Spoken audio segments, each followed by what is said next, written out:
Yo creo que esa pregunta, digamos, tiene tres niveles de respuestas que se relacionan con tres ámbitos diferentes. Primero, en este curso quedará sumamente claro que el concepto de desarrollo, este concepto tradicional de desarrollo es absolutamente cuestionable, ¿no? Es un concepto orientado a la productividad, a la competitividad, a una visión totalmente economicista, ya no solo del desarrollo, sino de la vida humana. Y eso nos ha llevado a construir el mundo que hemos construido, un mundo absolutamente insostenible, con unos patrones de producción que son imposibles de sostener, con unos niveles de consumo nuestros, ¿no? De los países ricos, o más que de los países ricos, de la clase rica del mundo, que también es absolutamente insostenible. Y obviamente ese concepto tenemos que cuestionarlo. Una cosita más con respecto a esto. A mí lo que me parece importante del sistema capitalista en el que vivimos no son solo las políticas económicas, sociales que hemos desarrollado. Me parece muy importante los conceptos que nos han metido en la mente, ¿no? O sea, nosotros vemos la televisión, las series, la publicidad, los discursos políticos, nuestra propia educación, y ahí está totalmente incrustado esta visión de la competencia, que tenemos que competir mejor, que tenemos que ser más productivos que el resto, ¿no? La forma de salir de la crisis es ser más competitivos. Siempre está con estos conceptos de productividad, de competencia, como si fuera el único camino para tener una vida buena, y yo creo que eso es un cuestionamiento que tiene mucho más que ver con las mapas mentales y las estructuras mentales que hemos configurado. Y eso creo que tenemos que cuestionarlo ya. Entonces, de esa perspectiva, por supuesto, el concepto de desarrollo es una visión totalmente, desarrollo como crecimiento, es una visión totalmente cuestionable, que estoy segura que en este curso lo van a ver con muchísima más profundidad que lo que acabo de decir. Esa es la primera cosa que quería decir. Lo segundo, que quizá esté un poquito más en divergencia con el resto de discursos que a lo mejor vais a oír, es que a mí el concepto de posdesarrollo, el buen vivir y otro tipo de conceptos posdesarrollistas me parece sumamente interesante. Por ejemplo, el ecofeminismo, yo soy muy fan, pero sobre todo el concepto de buen vivir yo creo que es muy positivo y muy interesante como una crítica a nuestros propios conceptos, a nuestra propia academia, a nuestras propias visiones, ¿no? Porque tiene como tres elementos para mí fundamentales. La primera crítica del concepto de posdesarrollo, el buen vivir, para mí es esta visión antropocéntrica que tenemos del mundo, que también estamos educados y educadas para eso, ¿no? Los seres humanos, en la Biblia lo dice, estamos por encima del resto de la naturaleza para someter al resto de seres vivos. Y por tanto, ni siquiera nos cuestionamos todo un sistema de sufrimiento, por ejemplo, que tenemos en función de otros seres vivos que no somos los seres humanos. Entonces, yo creo que este concepto de vivir no de acuerdo con la naturaleza, sino en armonía, con respeto a la naturaleza, es realmente un concepto que tenemos que cuestionarnos profundamente, porque no tenemos esa vida ni tenemos esa visión. Lo segundo que me parece, y también muy interesante, de todo lo que respecta a los conceptos de buen vivir salidos, digamos, de otros ámbitos que no son los europeos o la academia norteamericana, es este cuestionamiento al concepto totalmente eurocéntrico que también tenemos del desarrollo, ¿no? Que viene de la colonización, los europeos blancos, que tienen una misión civilizatoria, que tienen una misión de mejora digamos, de las sociedades, de progreso de las sociedades, y esa justificación doctrinal, ¿no? Donde iban con la Biblia y la espada, pues yo creo que esa justificación doctrinal todavía la seguimos teniendo, todavía somos nosotros las sociedades avanzadas, y fíjate los problemas tribales, todos los problemas de terrorismo, y siempre desde esta visión eurocéntrica, y yo creo que ese es otro cuestionamiento fundamental que hay que tener. Entonces yo estoy muy de acuerdo con el concepto de postdesarrollo, pero creo que para hablar, digamos, de un ámbito al que podemos llegar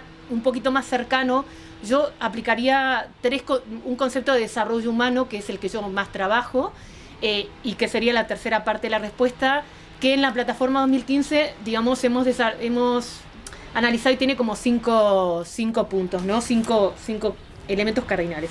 Primero, el concepto de desarrollo humano, entendido como lo plantea Amartya Sen. El desarrollo humano es la libertad para que todas las personas podamos elegir cómo vivir nuestras vidas. O sea, es desarrollar los elementos económicos, sociales, políticos, para que nosotros y nosotras seamos libres y podamos elegir.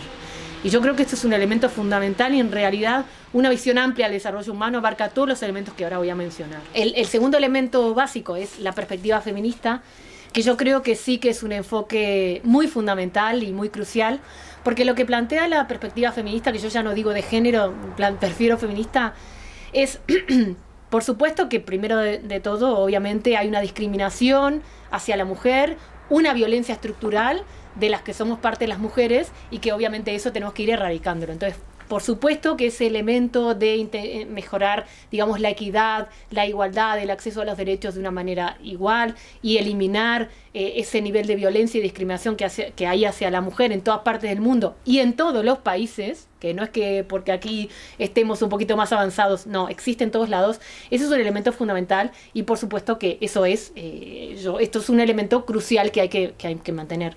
Pero también lo que plantea la perspectiva feminista tiene que ver con la división sexual del trabajo y con el hecho de que las mujeres hemos asumido sistemáticamente desde el principio, bueno, sí, desde el principio de la historia, una serie de trabajos que se relacionan con el cuidado de la vida, el cuidado de los niños, de los mayores y demás, y es un trabajo que en principio siempre ha sido gratuito, ¿no? Y en el fondo el sistema capitalista se basa en que haya un nivel de trabajo que se calcula es un 30%, o sea, que haya un trabajo gratuito de la mujer para reproducir, digamos, esta sociedad.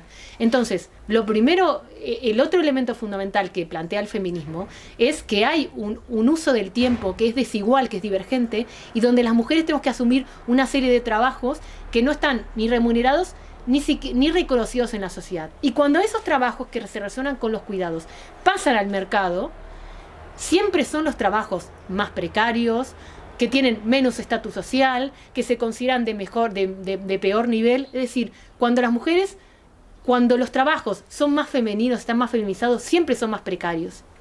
Entonces, lo que plantea el feminismo y el ecofeminismo, que es la corriente que a mí realmente me llama muchísimo la atención y coincido, es que no solo tenemos que superar esta discriminación, sino que tenemos que poner la vida en el centro del sistema productivo, del sistema económico, y empezar a valorar de otra forma, digamos, el trabajo que hacen las mujeres o los hombres relacionados con los cuidados, que esos trabajos no sean precarios, no sean vulnerables, no sean los peores valorados, sino que el cuidado de la vida, que es lo que somos, vida, y es lo único importante, nuestra vida, nuestros hijos, nuestros abuelos y demás, que ese tipo de trabajos de cuidados, de educación, de salud, que se relacionan con las mujeres, empiecen a ser valorados, respetados y permitan poner la vida en el centro, no solo del trabajo, sino también la relación entre el trabajo y nuestra vida. Entonces, la perspectiva feminista es básica en cualquier visión de desarrollo, tiene que estar integrada, realmente integrada en cualquier política pública. La tercera visión, que bueno, yo lo he trabajado como cosmopolitismo, pero si les molesta el nombre, porque a veces es un poco, molesta un poquito el concepto cosmopolita que se asocia a otras cosas,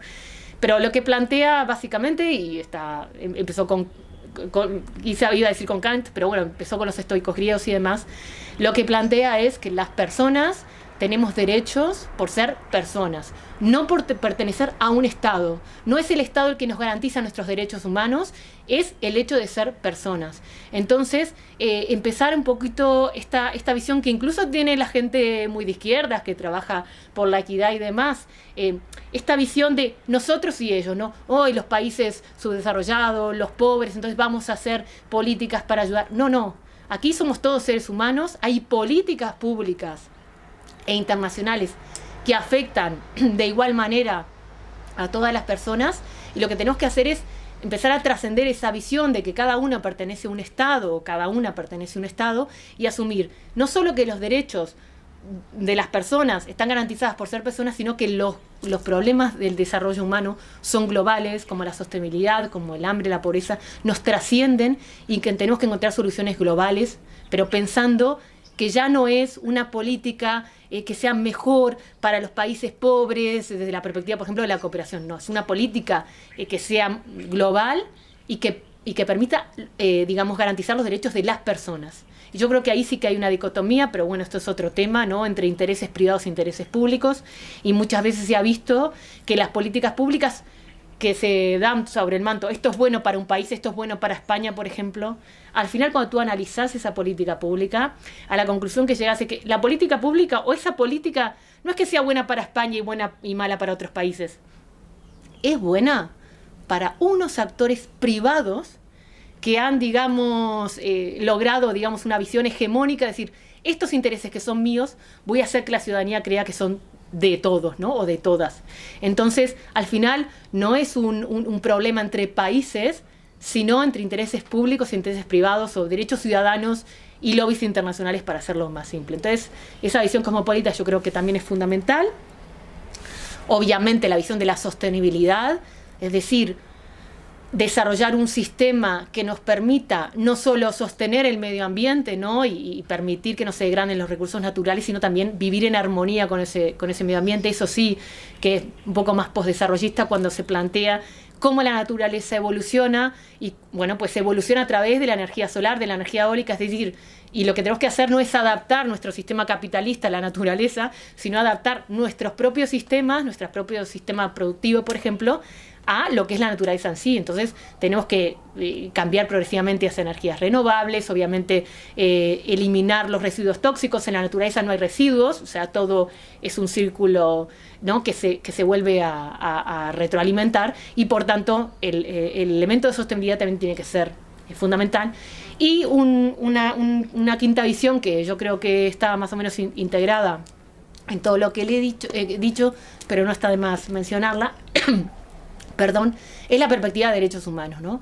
La perspectiva de que las personas tenemos derechos, esos derechos están garantizados, somos titulares de derechos, por tanto podemos pedirle a determinadas autoridades que tienen esa obligatoriedad de cumplir nuestros derechos, y salir desde ya del enfoque de necesidades, ¿no? Que es un enfoque que se ha aplicado muchísimo y se sigue aplicando en la cooperación al desarrollo, de que yo voy a trabajar por las necesidades de las personas, porque para proveerles alimento, comida, porque ellos tienen necesidades. Esa visión absolutamente asistencialista que supuestamente tenemos superada, pues no la tenemos en lo más mínimo superada. Y entonces tenemos que empezar a ser conscientes que esto es una visión jurídicamente vinculante que supone unos derechos humanos. Y esas 5 perspectivas es la que yo creo desde mi trabajo, y habrá gente que tendrá perspectivas mejores o diferentes, y todo es complementario. Es lo que yo creo que tenemos que orientarnos cuando hablamos de desarrollo humano, desarrollo sostenible, o como queráis llamarlo.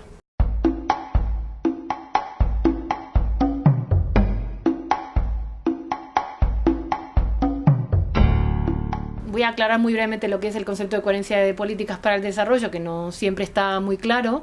Y bueno, lo que pretende, en términos muy breves, ¿no? Lo que pretende el concepto de coherencia es decir, bueno, para promover un mundo más equitativo, más sostenible, más feminista, más justo y demás, hay que dejar de hablar de una política en particular, que es la política de cooperación, ¿no? Que aparte tiene un enfoque muy tecnocrático, muy de eficacia de la ayuda, de procesos, programas y demás, y empezar a cuestionarnos otro tipo de variables, que son las políticas públicas que desarrollan muchos países, en general los ricos, pero también otro tipo de países, como el comercio, las migraciones, la defensa, o mucha gente dice la ofensa, ¿no? La política de ofensa y demás. O sea, como todo ese tipo de políticas son mucho más importantes para promover un mundo más equitativo, más justo, más sostenible, o al revés, o como ese tipo de políticas comerciales, agrícolas, de defensa, migratorias, económicas, productivas, generan, digamos, subdesarrollo, generan violencia, generan degradación ambiental, generan hambre. Entonces la coherencia política dice, no me interesa hablar de una política, sino lo que vamos a hacer es analizar todas las políticas públicas de los países. ¿Hasta qué punto esas políticas públicas integran o no esa visión del desarrollo? ¿Tienen en cuenta las consecuencias para otros países? ¿Tienen en cuenta las consecuencias de la perspectiva de desarrollo humano, de la sostenibilidad y demás? Por supuesto que cuando empezamos a analizar, la respuesta siempre es muy triste, porque yo he investigado básicamente España, pero otros países, es muy difícil que estos países integren una visión de desarrollo humano a la hora de implementar, por ejemplo, políticas de internacionalización de empresas.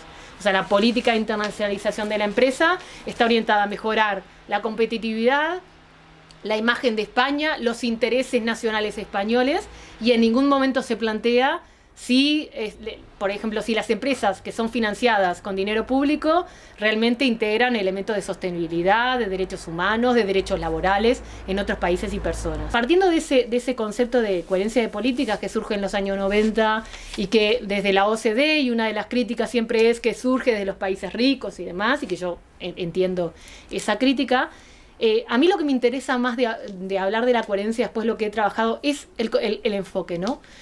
La política de cooperación por ejemplo, o los objetivos de desarrollo del milenio, que no así los objetivos de desarrollo post 2015, que es en lo que estamos ahora, lo que plantean es cómo vamos a trabajar con las consecuencias de unas políticas, con el hambre, con la malnutrición infantil, con la falta de acceso a agua potable o al saneamiento, ¿no? Entonces, ¿cómo vamos a hacer para paliar que este sistema global que hemos construido, que beneficia a unos y perjudica a muchísimos, cómo vamos a hacer para paliar las consecuencias de ese sistema?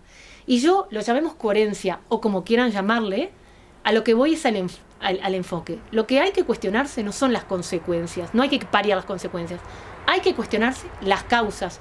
¿Por qué unas políticas económicas que se implementan a escala local, nacional, global, generan yo qué sé, 2.500 millones de personas que viven con menos de $2 al día, o generan que el 99% de las muertes de las madres sean países en desarrollo, o generan que más o menos 1.000 millones de personas no tengan acceso al agua potable y demás? Entonces, lo que hay que cuestionarse no son las consecuencias, son las causas.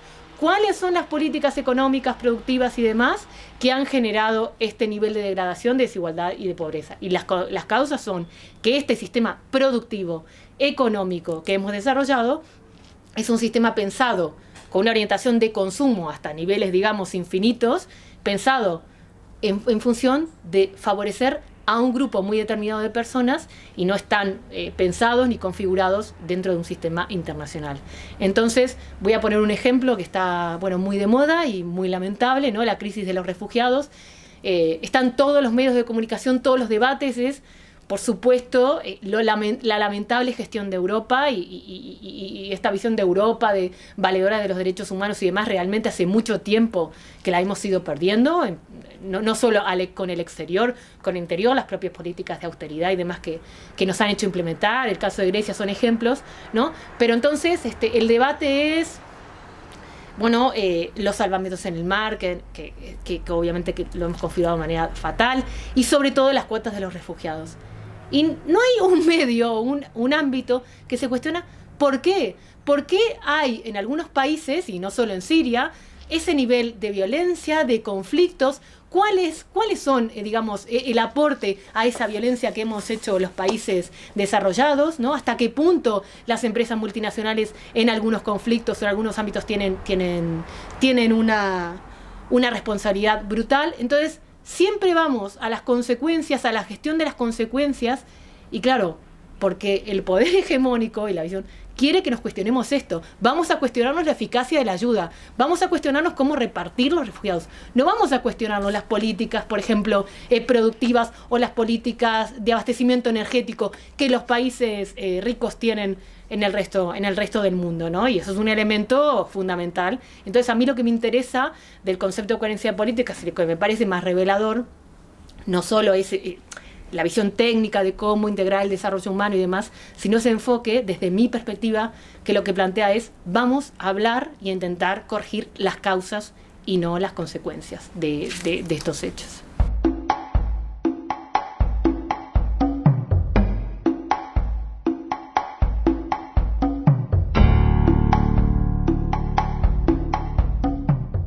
Bueno, esto es una pregunta bastante compleja, porque de acuerdo un poco a lo que hemos ido viendo durante esta sesión, está claro que es necesario implementar políticas que se llaman multinivel. Es decir, es necesario políticas que sean globales, regionales, nacionales y por supuesto locales. Es decir, hay que cambiar la mirada y ser conscientes de que no basta con desarrollar políticas positivas o negativas a escala, digamos, nacional, sino que es necesario, hay ámbitos, por ejemplo el cambio climático, que son necesarios de asumirlos de una parte de ese cambio climático de una perspectiva también global, ¿no? Ahora bien, hay un ámbito que es el local, que es fundamental para generar algunos cambios, ¿no? Lo primero que, bueno, yo creo que esto tiene dos partes, digamos. Primero, hay una responsabilidad más bien individual de cada persona que afecta mucho lo local, en el espacio, digamos, de hasta cómo consumimos, cómo producimos y cómo vivimos, ¿no? Eso tiene un impacto en la sostenibilidad, pero también tiene un impacto en los derechos humanos de otras personas, tiene un impacto en el acceso a derechos laborales y demás. Y eso es un cambio que es necesario empezar a intentar incorporar. Por eso la educación para la ciudadanía y otro tipo de elementos son fundamentales. Es decir, en el pasado, si nosotros queríamos un par de zapatos, íbamos, o lo hacíamos nosotros, o se lo comprábamos a un zapatero que demoraba una semana. Entonces teníamos una conciencia un poco más clara de cuál es el impacto de nuestra vida, de nuestro consumo, por ejemplo, digamos, en nuestro entorno. Ahora no. Ahora, si cualquier cosa que compremos o que necesitemos, no tenemos ni idea cómo se ha hecho ni cuál es el impacto. Entonces, este ámbito, digamos, de responsabilidad individual es importante, no tanto apelando a la buena voluntad de la gente, sino en el sentido de que hay un trabajo que tenemos que hacer de educación y de conciencia crítica de la ciudadanía, ¿no? Yo no soy muy partidaria, soy un poco más... no soy muy partidaria de decir, bueno, pues a ver, cuando los seres humanos que vamos progresando, seamos conscientes de esto, entonces ya nos iluminaremos y cambiaremos el mundo. Es decir, yo eso está todo bien, pero yo soy más de la idea de que hay que desarrollar políticas y acciones concretas. Entonces, la otra parte es que las políticas locales pueden tener un impacto fundamental en varios ámbitos. Primero, ¿no?, el principio de subsidiariedad, es decir, cuando algún derecho o algún servicio se pueda proveer, hay que hacerlo en el ámbito más cercano a la ciudadanía. Entonces, lo primero que tiene la política local es que sí es cierto que tiene perdón, una cercanía muy importante con la ciudadanía. Entonces, hay un montón de derechos que son básicamente relacionados con la educación, con la salud, con algunas medidas de producción y demás, que sí que desde lo local se pueden ir implementando y cambiando para intentar que esos patrones de consumo y esos patrones de producción que tenemos totalmente integrados y que son absolutamente nocivos, pues empiecen a cambiar. El otro ámbito relacionado con estos dos que acabo de mencionar es todo un trabajo que se puede hacer y que se hace desde lo local, de cambio digamos, en la conciencia crítica y demás de la ciudadanía. Voy a poner un ejemplo que está también muy actual con respecto a los partidos políticos, los nuevos, los viejos y demás, ¿no?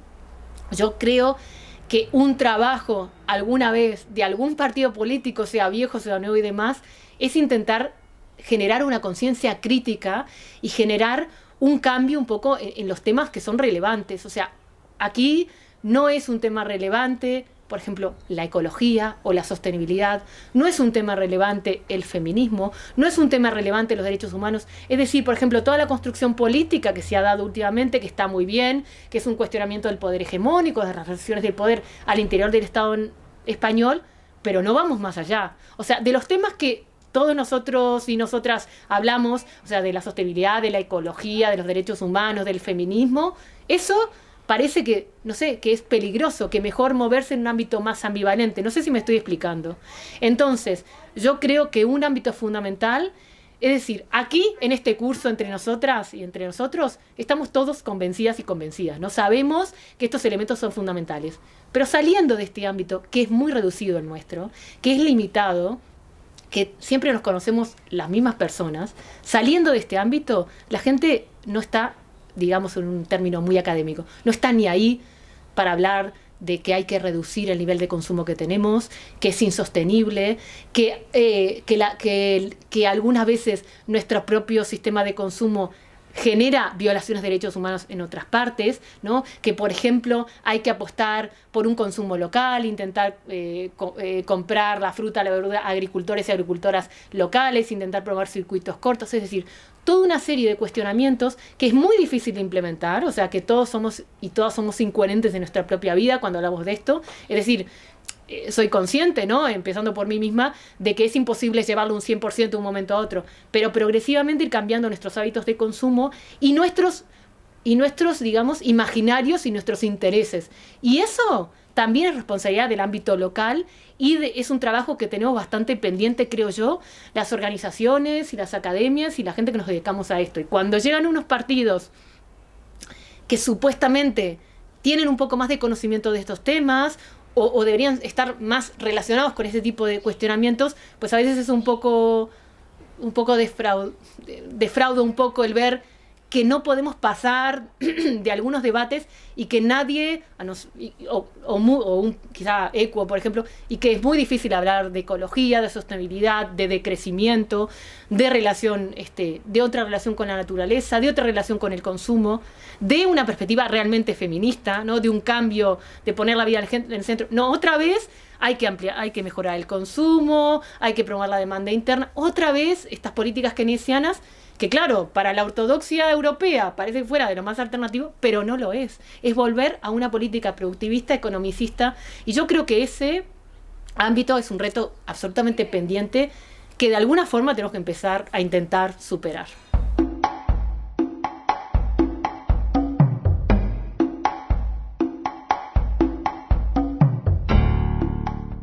Bueno, yo creo que las ONG son actores fundamentales en un ámbito que hasta ahora como organizaciones, hemos dejado un poquito de lado, que es todo el trabajo de incidencia política, de promoción de una ciudadanía crítica y demás. Es decir, hay dos, digamos, en términos generales, ¿no? Por supuesto que hay más, pero hay como dos ámbitos. Hay una serie de proyectos, programas que las ONGs han ido desarrollando en los países en desarrollo y que, por ejemplo, en el caso de España, por este tipo de modelo de orientación pública y de financiación pública, es un modelo que te orienta, te lleva a que dediques cada vez más recursos a la gestión de proyectos, la justificación del proyecto, la aplicación de la Declaración de París, es decir, una visión bastante técnica que está bien, ¿no? de los programas, los proyectos, y que cada vez se hayan profesionalizado más en la gestión del proyecto, y sin embargo hay muy pocos recursos y muy poco interés en desarrollar otro tipo de trabajo que es bastante más comprometido, es cierto, y que quizá no haya tampoco financiación, que es todo el trabajo de incidencia política y de educación para el desarrollo, que tiene dos vertientes y que ahora la explico. Entonces, hay bastante escrito sobre eso. Yo creo que ahora, quizá hace 3-4 años, era más conflictivo decirlo, y la verdad que no lo he investigado yo. Hay mucha gente que lo ha investigado, y creo que más o menos todas y todos sabemos que ha habido una despolitización de las organizaciones de la sociedad civil y demás, mucho más orientadas a la gestión del proyecto. Que yo no digo que los proyectos no sean necesarios de realizarlos en algunos ámbitos específicos, con una perspectiva de derechos humanos, no con una visión de necesidades, que también a veces es un problema de algunas organizaciones. Entonces, yo no digo que eso no sea fundamental o crucial. Digo que no es lo único y que hay un ámbito que es cardinal y no lo va a hacer nadie más, a no ser en algunos, quizás los movimientos sociales, pero que es todo el papel de incidencia política y de construcción de una ciudadanía crítica, ¿no? En el primer elemento, ¿no?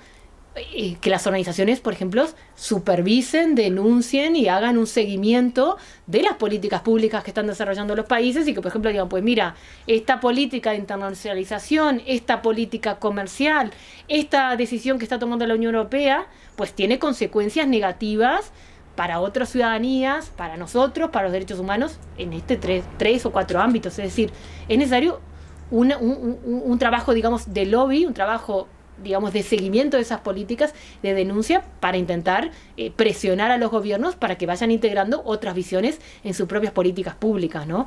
Eso, si tú vas a la Unión Europea, ahí ves que más o menos hay 25.000 lobistas, de los cuales 3-4.000 pertenecen a organizaciones de la sociedad civil, organizaciones de otro tipo, y los demás son todo gente pagados por las empresas para intentar influir en las decisiones políticas.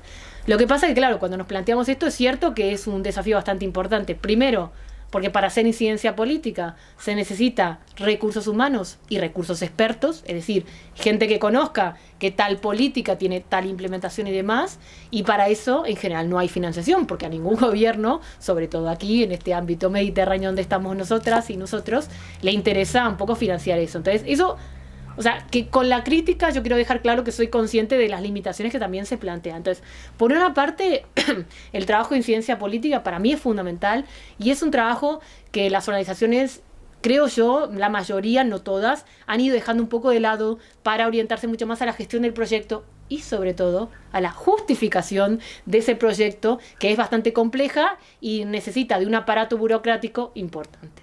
Eso por una parte. Y la otra parte, que también para mí es fundamental y que tiene mucho que ver con la pregunta anterior, es, bueno, lo que se llama educación para el desarrollo, aunque a veces le dicen educación para la ciudadanía global, educación para la sostenibilidad, es decir, intentar generar programas y procesos en los propios países ricos para intentar generar una conciencia clara, lo que hablábamos antes, ¿no? De que nuestras propias acciones, las acciones individuales de cada una de las personas que formamos parte de este sistema privilegiado, pues tienen unas consecuencias muy negativas en otras personas, otras sociedades, otros derechos, y entonces generar una mayor conciencia, mucho más orientada a lo que hablábamos, ¿no? A una visión más de sostenibilidad, una visión más ecológica, más respetuosa con el medio ambiente. Ya de paso, si podemos ser un poco más respetuosos con los animales, genial. Una visión que tenga en cuenta esta visión feminista, de que hay una división sexual del trabajo, de que hay que cambiar este paradigma, ¿no? Y que en vez de premiar a los brokers, que nos parece tan fantástico ir a la bolsa y demás, pues lo que tenemos que intentar es una sociedad que valore, que premie, que remunere los trabajos relacionados con la vida, con el cuidado de la vida, que eso es lo que somos, al final, vida, ¿no? Una visión un poco más transnacional o cosmopolita, que seamos conscientes de que las personas todos tenemos derechos, todos y todas, por ser personas, ¿no? Y una visión de derechos humanos. Y esas perspectivas es muy difícil de implementar. Es necesario que alguien lo desarrolle, y voy a decir una cosita más con respecto a esto. Si tú lees la última ley de educación, la LOE, si tú analizas la ley actual de educación, es decir, el paradigma, la visión, la ideología en la que está inserta esa educación, que se plantea que así vamos a educar a nuestras niñas y a nuestros niños, ¿no? Si tú analizas eso, la anterior, lo hiciera o no, planteaba que bueno, que la educación es una herramienta de construcción de ciudadanía crítica y demás. Esta ley, la LOE, plantea que la educación es un instrumento para mejorar la empleabilidad, para mejorar el crecimiento económico de España y para ser más competitivos. Es decir, que nos estamos educando, ¿no? O pretenden que nos eduquemos para gestionar el Estado como una empresa con una visión absolutamente de productividad, de competitividad, y eso aplicado, o sea, a los propios niños y niñas en su propia educación, ¿no? Y demás está ver cómo se está gestionando, por ejemplo, los presupuestos o la visión de la universidad y demás. La universidad, las carreras, son aquellas que sean pragmáticas, ¿no? Las que te permitan un empleo. ¿Para qué vas a estudiar ciencias sociales? ¿Para qué vas a estudiar filología? ¿Para qué vas a estudiar otro tipo de carreras que lo que hacen es generar una conciencia crítica, un cuestionamiento? No. Lo que hay que hacer es aplicar este concepto, que era el concepto de competitividad, que era un concepto, digamos, mucho más empresarial, aplicarlo a la vida de la gente, en 3 ámbitos. Aplicarlo al propio país. Nosotros somos una marca España, competimos con otras marcas y ya está. Aplicarlo al propio Estado. El Estado se tiene que gestionar con eficacia, con eficiencia, con competitividad, y aplicado a las propias personas que vivimos aquí, ¿no? Nosotros, como personas, tenemos que ganar menos dinero porque tenemos que ser más competitivas y más competitivos. Nuestra educación tiene que estar orientada a eso. Entonces, estamos en un paradigma tan orientado a una visión individualista, competitiva, economicista, que nos han integrado desde que somos muy, muy pequeños y pequeñas, tan brutal y tan aplicada a todos los órdenes de nuestra vida, ¿no? Y los medios de comunicación son un excelente instrumento para generar todas esas conciencias, que también son conciencias insolidarias, son conciencias más egoístas, son conciencias con muchísimo miedo de perder lo que tenemos y demás. Entonces, hay un aparato tan brutal para generarnos esa conciencia, que tiene que haber un contrapoder, que es la sociedad civil, global y nacional, un contrapoder que plantee que hay otros valores, que por ejemplo la cooperación es un instrumento de evolución, de cambio, de mejora, que hay otra forma de construir el mundo, que el mundo no ha caído, digamos, del cielo, lo hemos construido nosotras y nosotras, y por tanto lo podemos cambiar. Y yo creo que las organizaciones de la sociedad civil tenemos un papel fundamental en ese ámbito.